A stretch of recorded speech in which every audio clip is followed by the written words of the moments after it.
Deepwoken gets boring after one wipe. Just kidding, check out this amazing gameplay. I thought I had to respond to the phrase, not type it out. I mean, I think this game is good, but let's talk about it. Let's talk about it. Let's talk about the review of Deepwoken.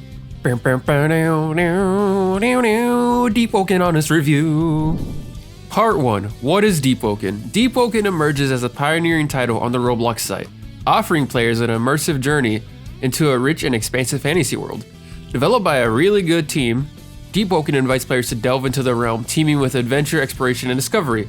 Though its visuals may lack compared to other games on the platform, the intricate lore, which I mean, I have no clue what it means because it's not taught in game and I don't think it really matters, but it's there, and good gameplay. It's not innovative by any means, it is just a parry-based system, and parry-based systems have been in games for years at this point, but that's what Deepwoken is known for. Its parry-based system redefines the possibilities on the Roblox platform because there's really nothing like Deepwoken on the platform.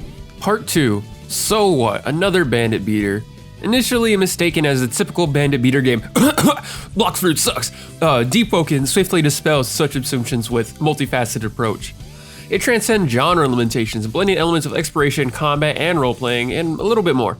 It's a dynamic world with emergent gameplay mechanics and offers player boundless opportunities for self-expression and adventure, and builds upon and the funky builds like Fadewoken goes crazy. Positioning it as a standout experience in the Roblox platform. Well, yes, there is levels. Your skill means way more than your levels, and levels just help you take on harder trials easier, quote unquote easier. It's not like you couldn't do it alone, it's just a lot easier. Then you could beat the hardest boss fight right off the rip if you're skilled enough. Part 3, game progression. This game has a very unique progression as it is non-linear, which means unlike games like Blox Fruits where you are level locked and have to fight the same thing over and over and can't move on until you reach the next required level, Deepwoken's progression is a skimmer. Well, so is a lot of other games, but this one's a skimmer as well. For those that don't know, Skinner's Box is a device used in Operant Cooling. You train a subject by rewarding a specific behavior. Video games have been doing this for years, it's not like rocket science. Whether it's by nice sound effects or color-coded particles. Players are essentially trained to play in a specific way. Recently I noticed a trend in games I played that used 2 tactics in order to train players to just play more. Not necessarily better, but just to stay in the game more often. The first is an achievement system. Many games offer achievements for certain feats that are deemed impressive. Something to prove as a player that you managed to hit a specific headshot, or a specific time on a racetrack, etc. But then there is play game X times achievements that seem to be more common these days. I hate these sort of pandering achievements.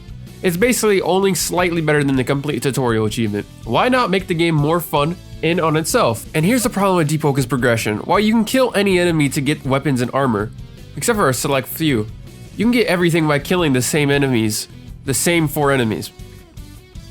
And the most effective way to power 20 is super boring. Deepwoken doesn't have all the problems. You do feel rewarded when you get new gear or mantras. But as I said, the most effective way to make a build is extremely boring. It's a Skinner box, but it's better than 99% of games on the platform for progression, but take that as you will. Once you hit max level on a slot, you're kind of done with everything. It only serves one purpose once you hit max. You can PvP and mess around with your build, and yeah, that's about it. There's no reason to really go back and do the stuff you did to get there, unless you wipe and want to do it all over again. But if you wipe, most likely you're going to be doing the same thing in the same boring level grind until you eventually die again and repeat over and over and over and over. And you might see why you get bored fast. There's only one way to progress in Deepwoken, and that's killing things, which is its biggest strength and weakness. Moving on. Part 4, problems. Despite its strengths are also its biggest weakness. Deepwoken confronts newcomers with a challenging learning curve, and I mean more challenging than you trying to get a girlfriend, which will turn off 99% of the Roblox platform, as this game's depth and complexity can overwhelm new players quickly, requiring patience and perseverance to fully comprehend its intricacies. AKA, you need a YouTube guide, and even with the YouTube guide, I had no clue what was happening still. I had a person help me, thanks Long. Additionally, technical issues and balance concern occasionally disrupt the experience. If you get one lag spike in the middle of a fight, your character is basically dead. And in a game with permadeath, that's hard.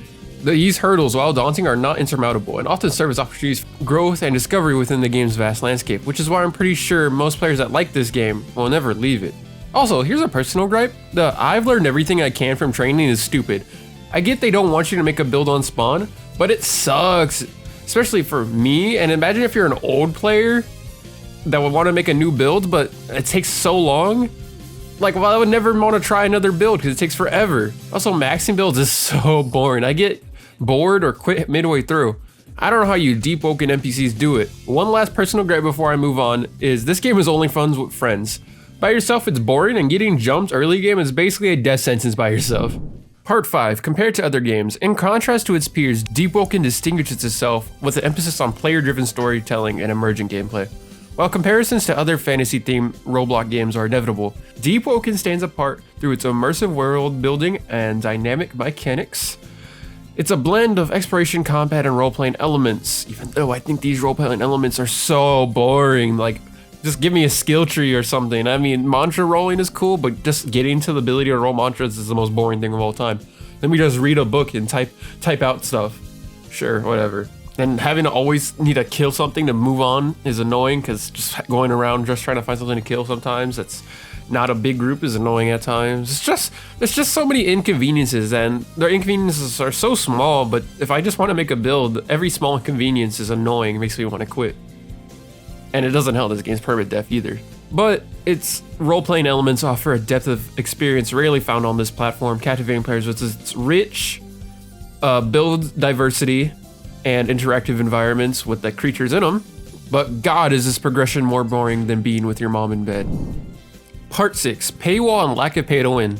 A huge notable aspect of Deepwoken is its entry fee of 400 Robux, which may deter literally more than half the player base on Roblox. However, it's crucial to note beyond this fee, this game adopts a refreshing strategy of monetization on this platform. Once inside, players will find themselves in an environment devoid of pay-to-win mechanics, where success is determined solely by skill, dedication, and strategy. This decision fosters a level playing field for all adventurers, ensuring that progression is earned through gameplay rather than monetary investment. This model not only promotes fairness and balance, but also enhances the sense of accomplishment for players as they navigate the challenges of Deepwoken's world. Final thoughts.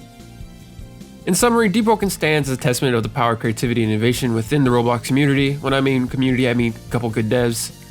Despite its initial entry fee and steep learning curve, this game's pretty good world, trash narrative, and fair monetization continue to attract players from all walks of life. As Deepwoken evolves and expands, it remains a shining example of what is possible if Roblox developers actually cared about their game and the player experience. Haha, just joking, they don't care about the player experience. See, my biggest problem is, I don't know why this game is permadeath. I'm not saying that because I'm bad. Sure, you can say that, but the only reason I think permadeath even exists in the game is so they can keep like farming player base time. Because if you didn't know, the way Roblox Premium works is the longer that person plays, the more money, the kickback the devs get. Sure, they take a cut, but it's not as much as you might think. That's what Souls RNG is able to make super money. They don't care about the couple that aren't using Premium. It's the ones that are using Premium. Because if they AFK overnight, they're just going to keep getting money and money and money. It's just like a crazy strat. That's why there's so many of these RNG games.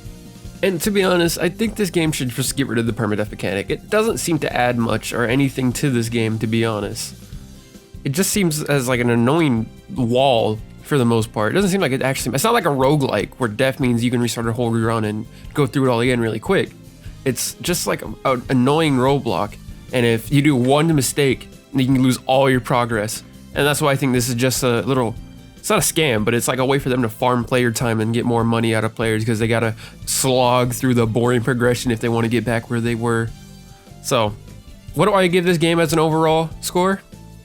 Blox Fruits is like a 2, maybe a 1. I give this game like a 7.